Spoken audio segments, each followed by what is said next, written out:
In the heart of feudal Japan lived a samurai named Ryūjin, revered for his unmatched swordsmanship. His name resonated with honor and courage, a beacon of strength in a turbulent era. Ryūjin's loyalty to his code was unwavering, his every action a testament to the samurai way. He moved with the grace of a dancer, his katana an extension of his will. His heart, however, remained untouched by pride, filled instead with a deep sense of duty and compassion. Ryūjin's reputation spread far and wide, whispered in hushed tones by peasants and warlords alike. He was a master swordsman, his skills honed through years of relentless training and tempered in the fires of countless battles. His victories were never fueled by ego, but by a deep sense of justice and an unwavering commitment to protecting the innocent.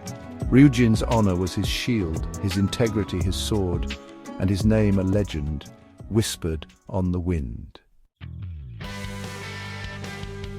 One fateful evening, as the sun dipped below the horizon, casting a golden hue over the mountains, Ryūjin, a solitary samurai, encountered an old man on a deserted mountain path. The air was thick with an eerie silence, broken only by the rustling of leaves. The man, frail and shrouded in mystery, spoke of a legendary blade, its power whispered in ancient tales. His voice was barely audible, yet it carried the weight of centuries. He warned Ryūjin of the blade's dark history, a legacy steeped in blood and despair. The old man's eyes, filled with sorrow, seemed to plead with Ryūjin to heed his warning. The old man's words were heavy with foreboding, his eyes reflecting an ancient sorrow. It was as if he had seen the horrors the blade could unleash firsthand. Ignoring the warnings, driven by a warrior's curiosity and a thirst for power, Ryūjin ventured into a hidden cave. The entrance was concealed by thick foliage, almost as if nature itself sought to hide it. The air grew heavy, thick with an unseen menace that sent shivers down his spine. Each step he took echoed ominously, amplifying the sense of dread. The cave, dark and silent, seemed to pulsate with a malevolent energy. Shadows danced on the walls, creating the illusion of sinister figures lurking in the darkness. There, nestled amongst moss-covered stones, lay the legendary blade.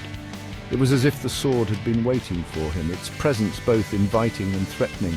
Its surface gleamed with an unnatural light, its edge whispering promises of power. The blade seemed to hum with a life of its own, beckoning Ryūjin closer. Ryūjin, unable to resist its allure, reached out and grasped the hilt. The moment his fingers closed around it, he felt a connection. As if the blade recognized him, a surge of dark energy coursed through his veins, exhilarating and terrifying in equal measure. It was a power unlike anything he had ever felt, both intoxicating and overwhelming. He felt invincible, the blade thrumming with power, resonating with his own burgeoning darkness. It was as if the sword had awakened a part of him he never knew existed. In that moment, Ryūjin became both the master and the servant of the cursed blade. The line between power and curse blurred, binding his fate to the sword's dark legacy. At first, the blade brought Ryūjin unparalleled victory. It was as if the sword had a life of its own, guiding his hand with precision and power that seemed almost supernatural. His enemies fell before him, their defenses shattered by the sheer force of his newfound power. The battlefield became his stage, and he was the undisputed master, cutting through foes with an ease that was both awe-inspiring and terrifying. But with each victory, the blade's grip on Ryūjin's soul tightened. The once clear line between justice and vengeance began to blur, and he found himself questioning his own motives. It whispered to him in the quiet moments, its voice a seductive murmur that urged him towards bloodshed. The blade's voice was like a dark lullaby, soothing yet sinister, promising power at the cost of his humanity. What was once a tool of justice became an instrument of destruction, leaving a trail of carnage in its wake. Villages burned and innocent lives were lost, all in the name of a power that was slowly consuming him. Ryūjin soon discovered the terrible price of the blade's power. It craved blood, its thirst unquenchable. No amount of slaughter could satisfy its hunger, and with each kill its demands grew louder. It demanded to be fed, its hunger growing with each life it claimed. The blade's insatiable appetite became a constant torment, a dark shadow that loomed over every victory. If denied, it turned on its master, inflicting excruciating pain, twisting his thoughts and amplifying his darkest impulses. The agony was unbearable, a relentless reminder of the price of his power. Ryūjin, once a beacon of honor, found himself teetering on the precipice of darkness, his soul stained with the blood of the innocent. The weight of his actions bore down on him, threatening to drag him into an abyss from which there was no return.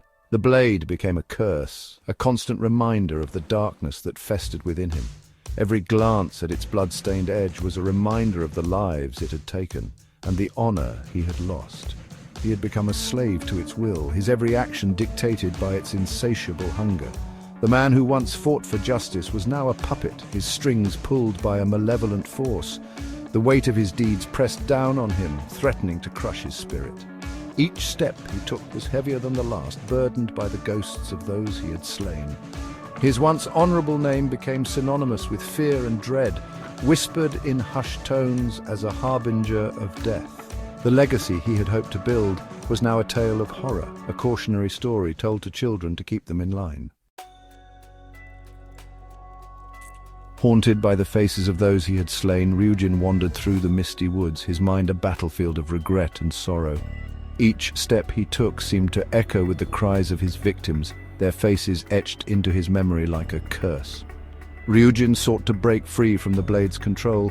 He meditated by the river, hoping the flowing water would wash away the darkness that clung to his soul. But the serenity of nature offered no solace. He attempted to discard it, to rid himself of the cursed weapon that had brought him so much pain. He threw it into the ocean's depths, hoping the waves would carry it far away, to cast it into the deepest ocean where no man could retrieve it. But the sea, like his own soul, seemed to reject the blade, or hurl it into the heart of a raging fire. Each attempt proved futile. The flames, which should have consumed it, spat it back out as if the blade were indestructible. The blade always found its way back to him, appearing in his scabbard as if mocking his efforts to escape its grasp. It was as if the sword had a will of its own, bound to Ryūjin by an unbreakable curse, appearing in his scabbard as if mocking his efforts to escape its grasp. No matter how far he ran or how hard he tried, the blade was always there, a constant reminder of his past sins. It was a constant reminder of his folly, a physical manifestation of the darkness that now clung to his soul. Sleep offered no escape. Visions of his victims, their faces twisted in agony, tormented his dreams. The nights were long and filled with terror, as the ghosts of his past refused to let him rest. Their cries echoed in his ears, a constant reminder of the blade's insatiable thirst. The whispers of the dead were like a never-ending chorus, haunting him day and night. Their cries echoed in his ears, growing louder with each passing day. He tried to block them out, but the voices were relentless, a testament to the blade's dark power, a constant reminder of the blade's insatiable thirst. The sword seemed to hunger for more blood, and Ryūjin feared what it might demand of him next. He had become a prisoner in his own mind, trapped in a cycle of violence and despair. The forest around him mirrored his inner turmoil, dark and foreboding, trapped in a cycle of violence and despair. The honor he once held dear seemed like a distant memory, lost in the blood-soaked haze of his existence. The honor he once held dear seemed like a distant memory, a relic of a time when he was a different man. Now he was but a shadow of his former self, lost in the blood-soaked haze of his existence. Desperation gnawed at Ryūjin's soul. He who had always walked the path of honor, desperation gnawed at Ryūjin's soul.